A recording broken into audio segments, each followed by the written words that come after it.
Dong Aratilis po. Pag-uusapan natin, no? Due to ano tawag doon? Due to public demands, no? Ay pag-usapan natin tong 51 billion ng pondo ng Mindanao. Ayan. Kasi parang yun na naman pinasasama na naman nila siyempre, mukhang hindi po pinapatulan ng mga Duterte kasi wala namang aligasyon, no? Tayo na lang papatol. Okay, pag-uusapan natin, ito pong expose ni VP Inday Sara at na inuna pa, no, yung pahayag, inuna pa raw yung yun nga, no, kaysa lutasin ng mga problema sa Pilipinas, inuuna ng ating pamahalaan yung tsa-tsa, no? Maikli lang naman yan, babasahin din natin yan. Pero yan po mga pag-uusapan natin. Pero bago yan, kung bago ka pa lang dito sa ating channel, mag-subscribe ka na. Dahil ito lang ang tayong channel na may kinikilingan, may pinapanigan. Una sa balita, huli sa impormasyon, kaya ano pang hinihintay nyo? Pindot na, okay? Pag-usapan natin, no? Alam nyo po, ito tignan lang po natin yun nga. Nako, nakalimutan ko yung PCSO, pag-usapan rin pa natin, no? Sabi ni Senator Amy, pangginis yung PCSO natin, no? Sa dami raw po ng kasalukuyang tumatama sa ating PCSO, dapat imbitahan na natin yung Guinness kasi tayo yata sa biglang tingin tayo yata yung pinakamarami. Ayan, dagdag po natin yan. Unahin na po natin tong sa may PCSO. Actually, kasama talaga yan. Topic ko kagabi. Dapat ito topic ko kagabi. Dagdagan ko lang ng sa 51 billion. Kasi ayoko dapat talakayin 51 billion. Pero bahang-baha na po yung 51 billion. Kaya kinakailangan natin sumagot. Hindi naman tayo takot sumagot dyan sa mga yan. Okay, unahin na po natin itong ayon po kay Senator Amy Marcos, no? Dapat daw po patawag na natin yung Guinness Book of World Record kasi tayo yata ang pinakamarami, no, na tumatama na dito po sa loto. So ayon po kay Senator Amy, ilan daw po sa loob lamang ng 6 kahit biro po to, mahirap po to. Kailangan malaman ng Guinness ito. I'm shocked there's a lotto winner almost every day. No? Almost every day po ay may nananalo. Senator Amy Marcos brings attention to a remarkable statistics of 433 lottery jackpot winners in the Philippines within 6 months. Sa loob po ng 6 na buwan, 433, no, ang nanalo. Marcos humorously urged Guinness World Records to recognize the possibility of the Philippines setting a record for most lottery winners in a year. Ayan. PCSO General Manager Robles reveals odds start stating in 1 in 4 million chance for the 649 draw and 1 in 40 million for the 658 draw. Pero kahit napakaliit po ng tsansang manalo, kakaiba po sa Pilipinas, halos araw-araw po may nananalo. Ano po ibig sabihin niyan, no? Ang ibig sabihin po niyan ay mathematically o statistically impossible, no? Imposible po na halos araw-araw ay may tumatama sa loto. Kaya nga nag-engage nagkaroon na po ng Senate hearing. Hindi natin pinapansin dahil akala natin ito ay ano lang, no, yung hindi ko po kasi akalain Hindi po ako sumusubaybay sa loto Hindi ko po akalain na halos araw-araw pala may tumatama, no? Kung araw-araw tumatama at ang lalaki pa, yung magkasunod, 600 million yata mahigit. Ang tinama, magkasunod na araw. Putya, sabi ko, may ginagawang ginagawang hindi mo mailalayo sa isip mo na mayroong kalokohang ginagawa 'to, tapos gano'n na nga ang bintang, kaya nga kayo inimbitahan na sa Senado. Pagdating pa sa Senado, matutuklasan pa natin na yung picture ay dinoktor pa. Hindi ko po maintindihan talaga 'no, kung bakit po dodoktorin yung picture kung totoo pong may mga nanalo. Kaya, itong Senado 'no, for the nth time, napakarami niyo na po naimbestigahan. Wala po kaming kumbaga, 'pag sikat pa yung issue, nariyan kaagad kayo, mag-iimbestiga kaagad yung Senado. Pero pagkalipas lang ng ilang panahon, 'pag namatay na yung init ng mga tao sa pagtatanong kung ano na nangyari sa issue, wala na rin 'no. Yung kumbaga binibigyan niyo lang ng pag-asa na may kalutasan, pero hindi na po kami papayag, eh. Kasi bilyon-bilyon po yung dalawang magkasunod na araw, parang 1 bilyon po mahigit ang, nawala sa pamahalaan nun, 'no? O kahit na yan ay parte talaga ng kitaan, kahit hindi po yan, pero kung wala talagang tumama at may kumubra, talagang yan po ay, direktang lalo na eto, so sabay-sabay ko nating nalalaman, lalo na yun na nakita po natin na yung, general manager ay napakalaki pala ng contribution sa kampanya ni Pangulong Marcos 'no. Isa-sum up niyo, bakit po nagko-contribute ng malaki yung mga negosyante o mga tao, bakit po nagko-contribute na malaki sa presidential, ah, election 'no, tapos mababalitaan mo maa-appoint. Tapos mababalitaan mo yung in-appoint merong isyung ganito. Hindi siguro naman hindi napakabobo ng mga Pilipino para hindi nila makonek-konekta, 'no? Kaya kayo mga senador at congressman, lagi na po kayong pinagdududahan diyan, eh. Kasi wala po kaming mga mahihirap, hindi ko po maintindihan, yung hindi naman kami mayaman, eh. Pero kami pong mga mahihirap, iniisip po namin, bakit kami magko-contribute ng 30 million kung wala kaming mahihitang kapalit, 'di ba? Parang puhunan mo 'yan, eh. 30 million para saan 'yun, yung 30 million na 'yun? Walang kapalit 'yun? Ano lang, mabait lang akong tao? Mamimigay ka ng 30 million na walang kapalit? Bilyonaryo ba ako at pilantropo? Ngayon, kung gano'n po yung kalakaran at mababalitaan natin na naa-appoint po yung mga taong, 'di ba, campaign contributor din yung ano, yung, ah, Department of Agriculture Secretary, malaking campaign, yan lang ini-issue, eh.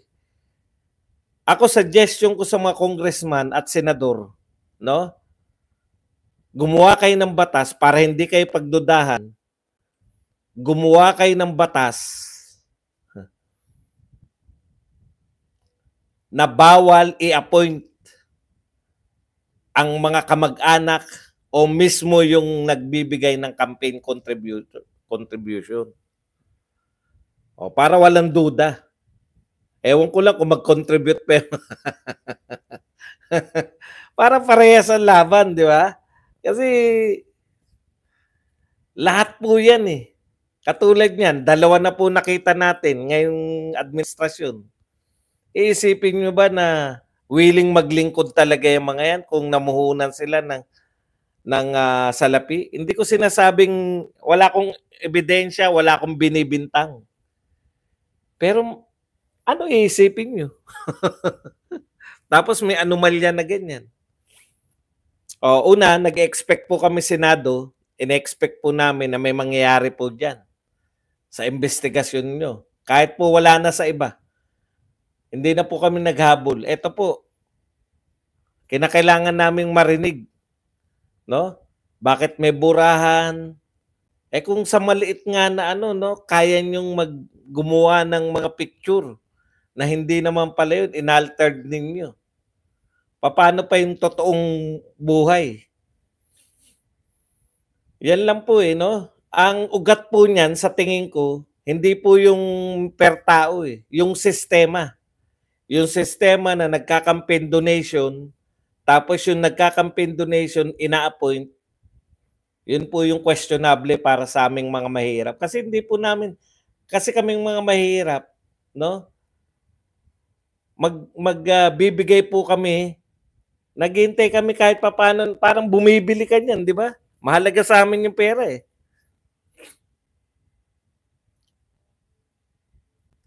Anton Lagdameo, Bienvenido Rubio, etc. etc. Kung kalakaran na yan, parang may mali sa kalakaran. Kumbaga dapat nagbibigay ka ng campaign contribution para dahil naniniwala ka sa tao. Kung titignan nyo tignan nyo ganito po yan. Kung ang nagbigay ng campaign contribution, hindi siya ma-appoint, talagang naniniwala lang siya sa tao, kaya may pera siya, naniniwala siya sa tao. Eto malupit niyan.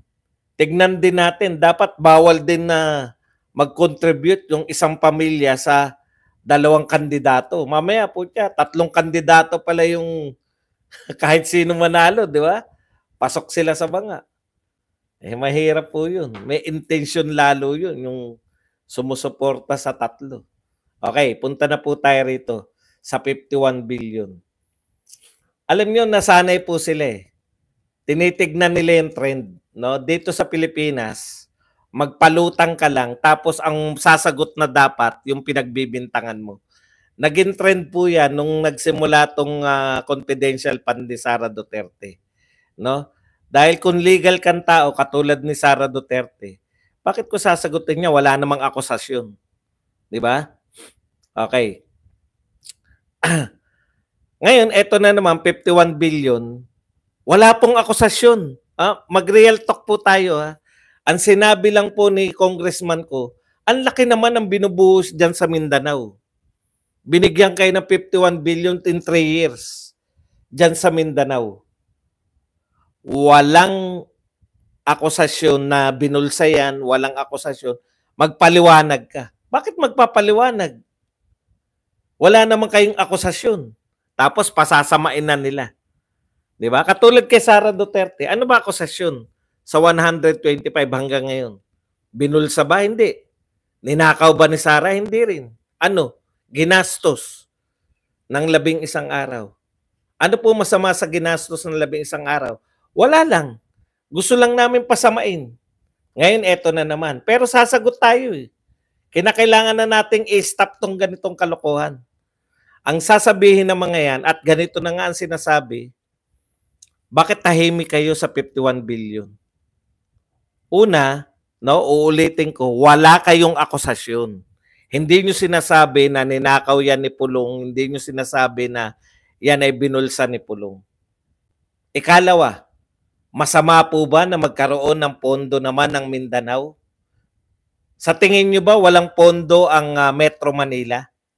Metro Manila at Mindanao. Sa tingin nyo walang ganyang kalaking pondo ang Metro Manila taon-taon? May nag-expose ba sa inyo? Eto, ang laki pala ng pondo ng Metro Manila. Wala. Hindi tayo masyasyak.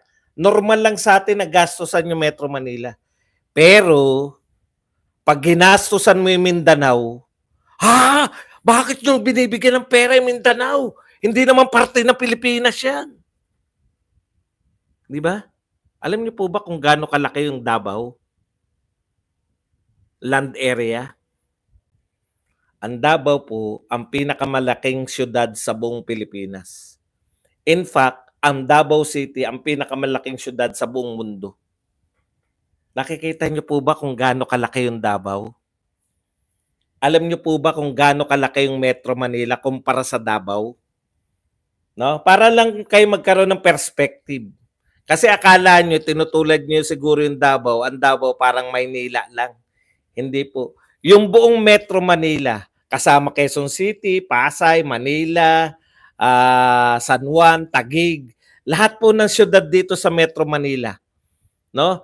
Hindi lang po Maynila, hindi lang Maynila, Metro Manila mismo kasama Quezon City, Pasay, Taguig, Pateros, Muntinlupa, Mandaluyong, Quezon City, San Juan, lahat po yan, Marikina, lahat po yan, Metro Manila, no? Kasama yung Maynila. Alam niyo po ba kung gaano kalaki ang Davao kumpara sa Metro Manila, hindi lang po Maynila, times 10. Times 10 ng Metro Manila yung Davao.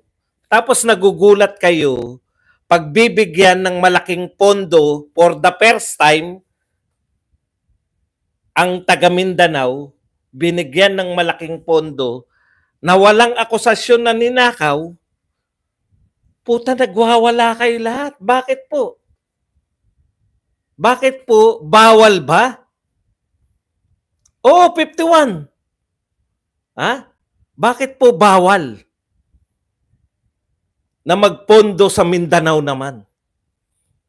Yun nga po yung kasarapan, kaya po minahal si Pangulong Duterte ng buong Pilipinas. Naranasan po for the first time ng mga Visayas, ng mga Bisaya, naranasan nila for the first time ng mga taga Mindanao, naranasan ng for the first time ng mga parte ng Luzon, labas sa Metro Manila na may presidente pala talaga.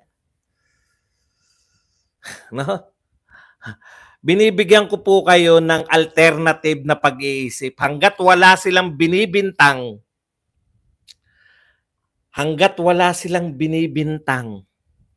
na ninakaw yan, wala po silang binibintang na masama. Ang parang sinasabi nila, kayong mga taga Mindanao, wala kayong karapatan na magkaroon ng malaking pondo. Yun yung sinasabi nila. Huwag kang makialam, Claudette. Diskarte ko to. Bakit ang Mindanao ba wala sa, yung Davao ba wala sa Mindanao? Yan ang sinasabi ko sa inyo. Pag binibigay ko sa inyo yung perspective na labas dito sa mga sinasabi, no?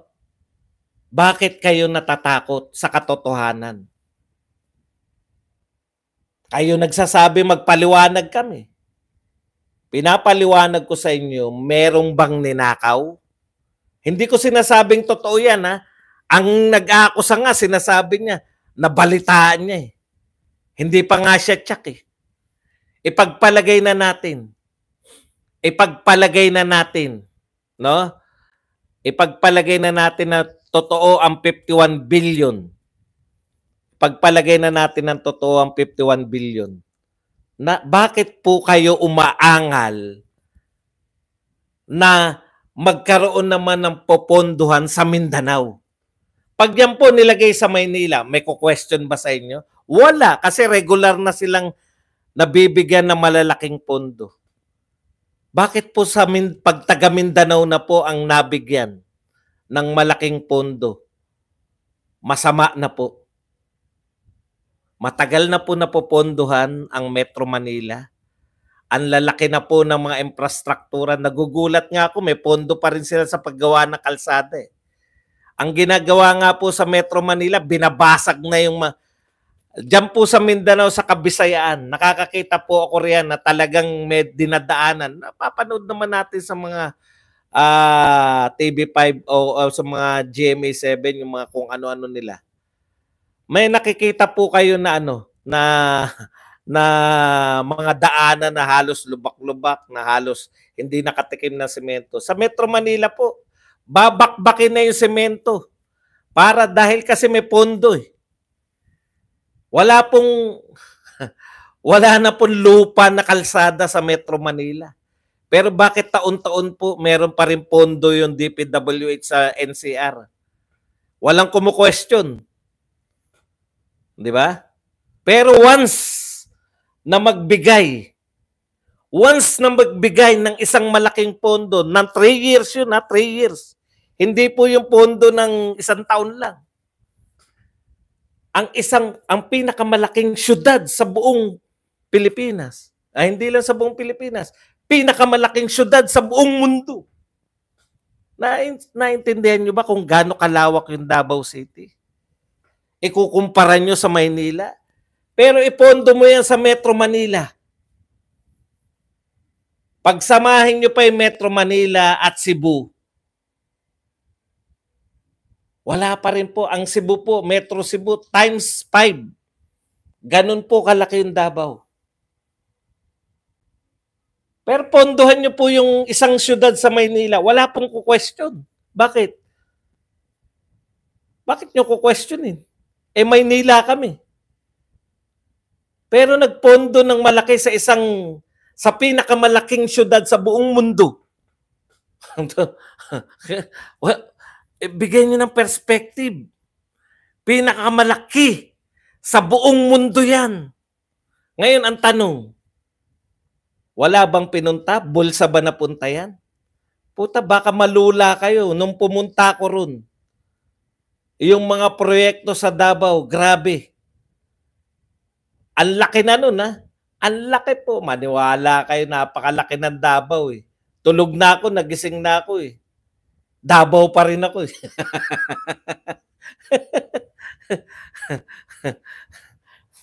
Hindi ko po pinagtatanggol kasi gusto nyo magpaliwanag kahit wala kayong akusasyon na ninakaw. Diba? Ginugulat nyo lang lagi yung tao. Lagi lang po kayong, ha? Talaga? 11 araw lang ginastos? Ha? Talaga? Binigyan ng pondo ang Davao? Binigyan ng pondo ang Davao? Anak ng pupa. Kailan pa?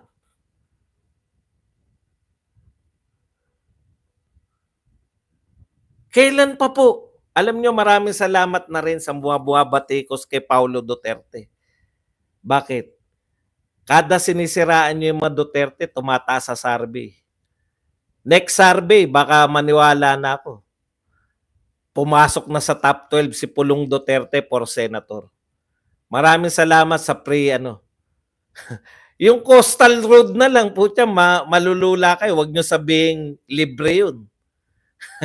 Hindi ko po alam kung sino nagbabudget niyan. Wala po ko ideya. Pero pumunta naman muna kayo sa Davao. Makita nyo kung gaano kalaki yung Davao. Makita nyo kung gaano kalaki yung mga kalsada ng Davao. Makita nyo po kung yung bago kayo magdadakdak. No? Ako, nakarating na ba kayo sa Metro Manila? At isang tanong lang po. Isang tanong lang sa inyo. Ito po yung sinasabi nyo 51 billion. Hindi po yan pondo ni Pulong. Pondo po yan, DPWH, pondo po yan, iba't ibang ahensya po yan. Ginawan lang ng alam nyo na, minekos-mekos lang kayo. 51 billion, ha! 51 billion, magwala tayo, magalit tayo. Kaya nga yung mga nagsabi na tahimik sa 51 billion, nag-iingay ako sa Twitter. Masama bang bigyan ng pondo ang Mindanao? Bakit lagi na lang Metro Manila? Pag Metro Manila, walang problema.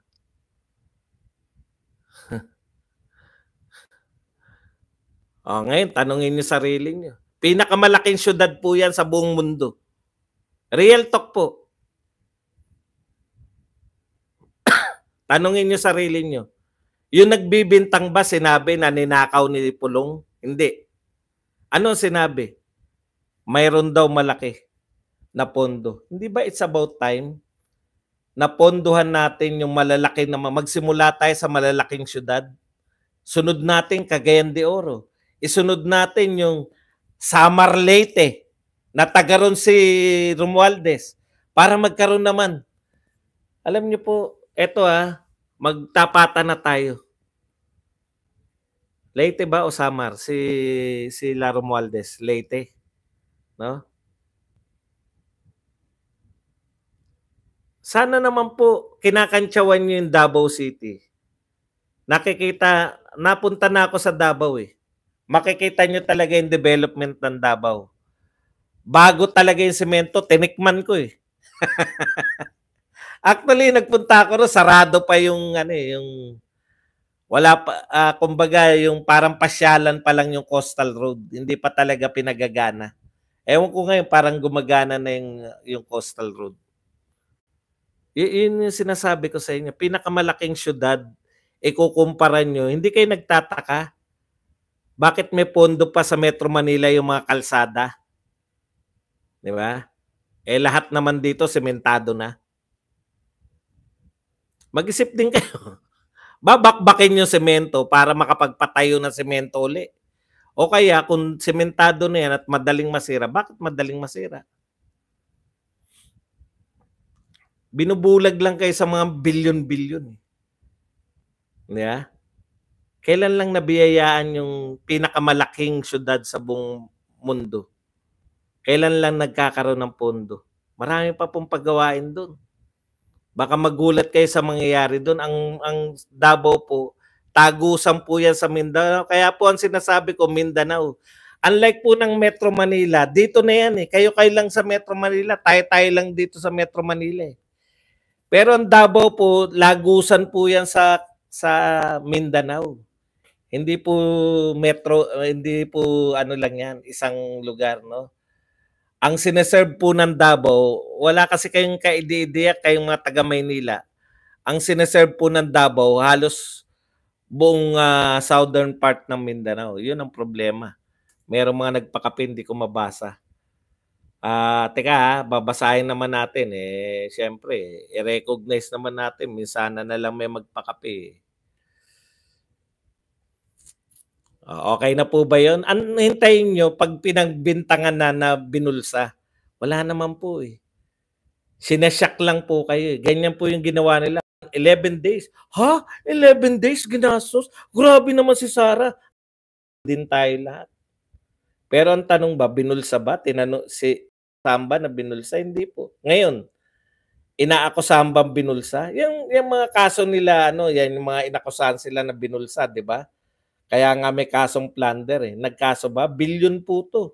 Pwede pong kasuhan ng plunder. Ang plunder po, 50 million lang.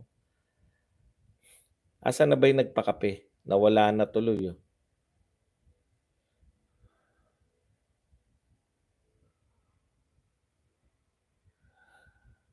Super chat.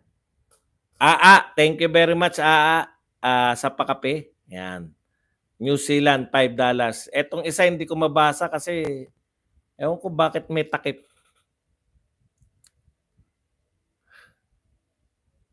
Hindi, may isa pa eh. Si din ba yun? Okay.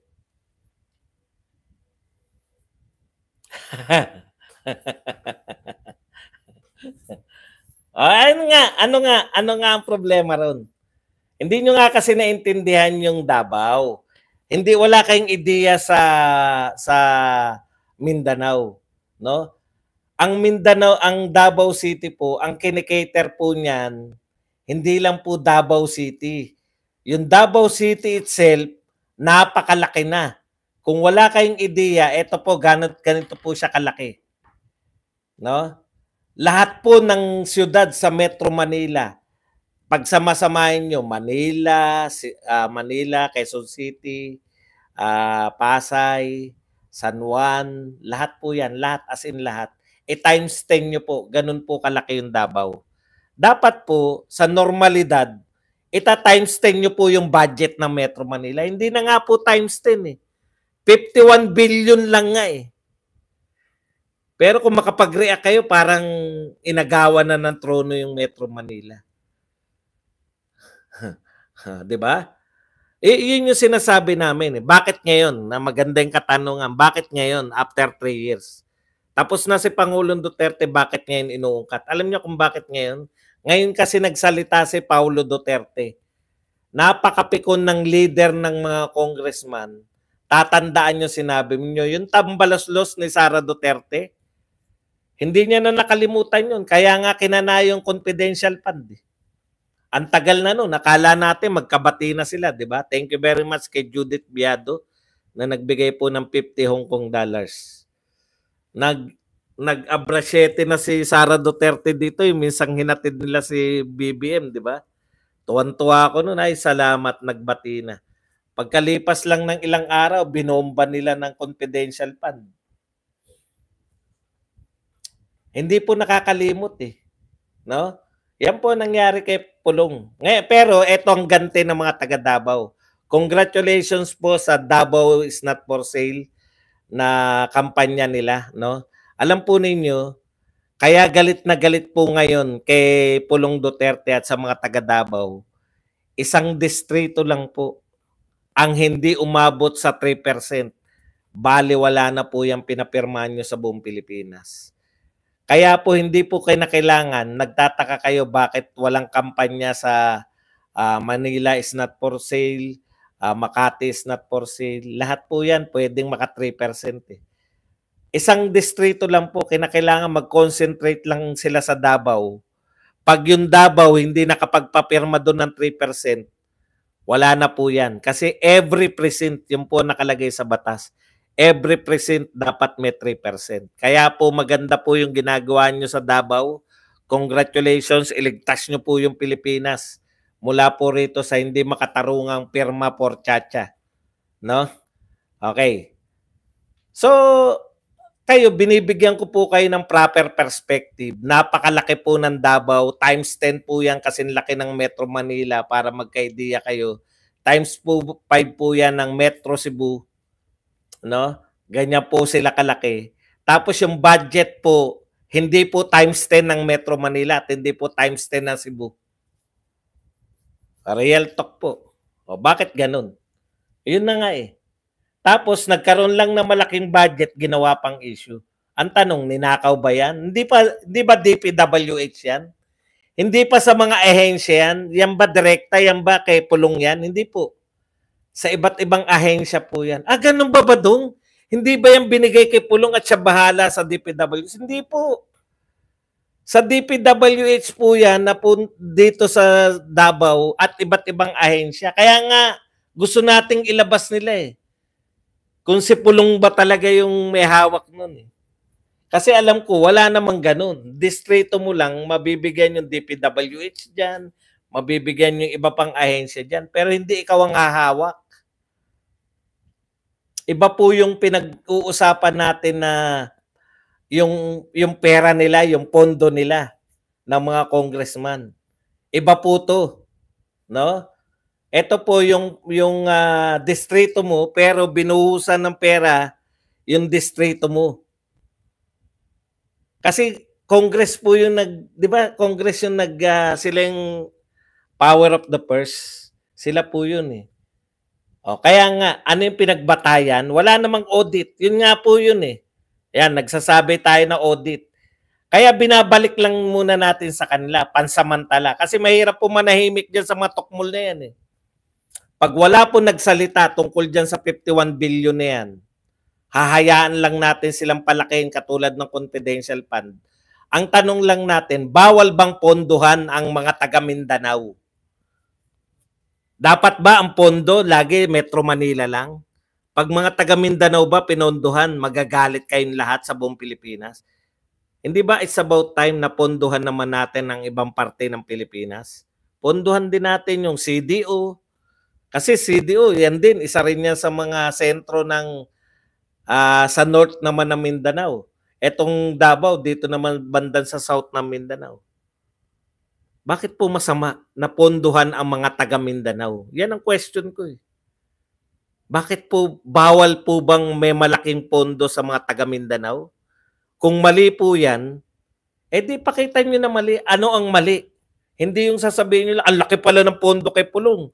Ay, talaga mga mandurugas talaga. Ano pong koneksyon ng mandurugas sa malaki pondo? Tanong, kung malaki po ba ang pondo, may malalaki ring proyekto?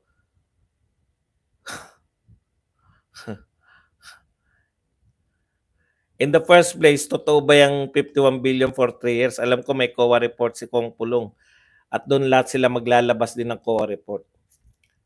Ang tanungin nyo, yung bang sinasabi nung congressman ko ay nakabatay sa COA report? O may report siyang sarili?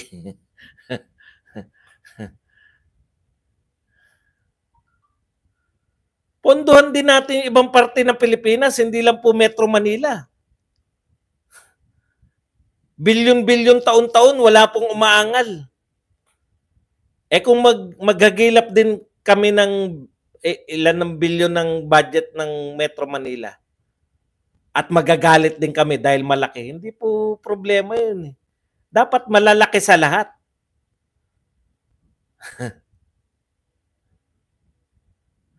'Di ba? Sisirain nyo kasi malaki pondo sa Mindanao.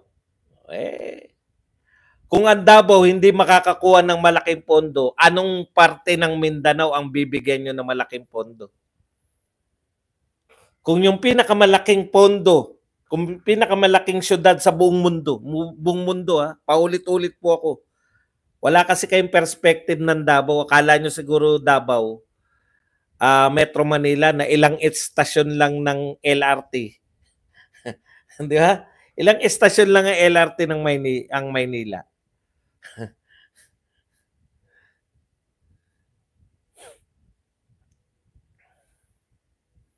Ang dami nyo pong pwedeng gawin eh. Akusahan nyo na nagnakaw, hindi naman. Yan kasi mga palutang, ang tawag natin dyan palutang. Gimmick na nila yan. Sinimulan nila yan confidential fund, palutang lang. Walang kumikibo. Ang sagot nyo lang dyan, bakit bawal bang magkaroon ng pondo ang taga Mindanao? Ang taga Visayas ba bawal magkaroon ng malaking pondo? Kung sa tingin ng mga namumuno nun, kinakailangan naman dito sa Davao na magkaroon ng kalsada na tagusan para yung ng biyahe. Alam ko may mga ginagawa po sila dyan, binubutas nila yung bundok. Para po yung mga taga Mindanao, may mga shortcut. Kung hindi nyo po alam yan, ano magagawa natin? Yun nga ang gusto ng mga yan eh. Huwag nyong malaman kung ano nagaganap para gugulatin na lang kayo. Aba, may baha pa rin. Kahit may pondo. Bakit? Ilang trilyon na ba pondo sa Maynila? Wala na bang baha sa Maynila pag umuulan? Unfair kayo tumingin ng baha eh. Pag ang Davao binabaha, imbis na manawagan kayo ng tulong, tulungan natin mga taga Davao. Taga Davao pala, bakit binabaha? Yung Metro Manila, panahon pa ni Magellan, binabaha na yung Metro Manila. May umangal ba sa inyo? Bakit tayo binabaha? Capital to ng Pilipinas. Walang umaangal. Nariyan UST, daming ano riyan. Putya, umambon lang baha sa UST. Wala namang umangal. Sino ba mayor dito? Walang nagtatanong ng mayor. Correct. Kaya namang ipakita yan eh. Kaya lang ang nilula kasi ang laki ng budget. Tinanong nyo ba kung saan ginamit yan? Yung budget na yan. Hindi ko nga alam kung saan ginamit yan. Alam nyo po ba na meron dyan sa Mindanao, sa Davao, yung ospital ng buong Mindanao, Southern Mindanao? Diyan po lahat nagpapa-ospital. Hindi nyo alam yun. Kasi sa Metro Manila, sangkatutak ang ospital, hindi nyo ma-imagine na yung buong Southern Philippines ay nagpapa-ospital dyan sa Davao. Kaya dapat ponduhan mo yan na malaki na hindi po dapat. Kasi buong Southern Philippines yung nagpapa-ospital dyan. Meron pong ganun, sa probinsya po ganun. May sentro, tapos lahat na doon ang puntahan. Yan ang sentro ng mga eskwelahan, sentro ng komersyo, sentro ng kung paano ang Metro Manila ay dinadayo dahil narito yung mga UP, De La Salle, Ateneo, FEU, PUP, etc. etc. Yun naman po sa parte na yun. Yung Davao, yung kahulugan po natin ng Metro Manila sa Metro Manila, yun naman po yung yun na rin po yung yung Davao doon sa Southern Philippines. Yun po ang papel ng Davao naman doon. Sa norte meron din po sa Baguio City naman. Kaya tumpukan sa Baguio City. Sana naunawaan nyo kasi yung kalagayan ng Davao. Hindi po yan yung Davao for Davao lang ng mga tao. Ang Davao po, bukas po yan sa Southern Philippines. Sentro po yan ng komersyo sa lahat ng mga taga-ron. Kaya dapat ang buhos diyan ng pondo parang buhos ng pondo sa Metro Manila. Wala ngang kumi-question sa inyo sa Metro Manila kung magkano pondo na. Meron ba nagsha-shock and awe? Sino po ang nagsabi na ang Metro Manila pala pag sama-samahin mo ang pondo ng Metro Manila, grabe ang laki-laki pala. Sana po meron, no? Wala lang akong kakayahan dahil wala akong tauhan. Eh. Pero kayo pong mga matatalinong tao, may access po kayo. I-sum up nyo po yung budget ng buong Metro Manila tapos i-times 10 nyo. Ganun dapat yung budget sa Davao. Kasi times 10 po yun ang laki.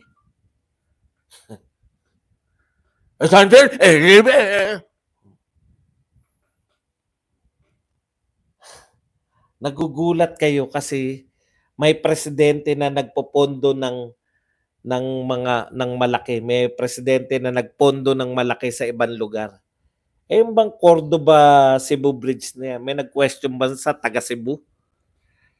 Bakit pinatayo yan? Magkano ginastos dyan? Hindi ko po alam kung ano po yung pinoproblema nyo. Kung ninakaw po yan, mamoblema tayo lahat. Yung accuser nga, hindi niya inaakusahan na nanakaw eh. Ang gusto lang niya, manggulat. Hay, nagulat kayo ngayon, effective na siya. Nag-high five na yung mga yan. Okay yung ginawa mo, congressman. Ayos. Ayos yung ginawa mo. 'Di ba? Wala naman siyang ina-accuse. Hindi niya naman inakusahan na magnanakaw yung mga Duterte. Hindi po. Pero ang konklusyon na kagad ng mga tao, putan, laki ng budget, ninakaw yan. Pwede. Pwede yan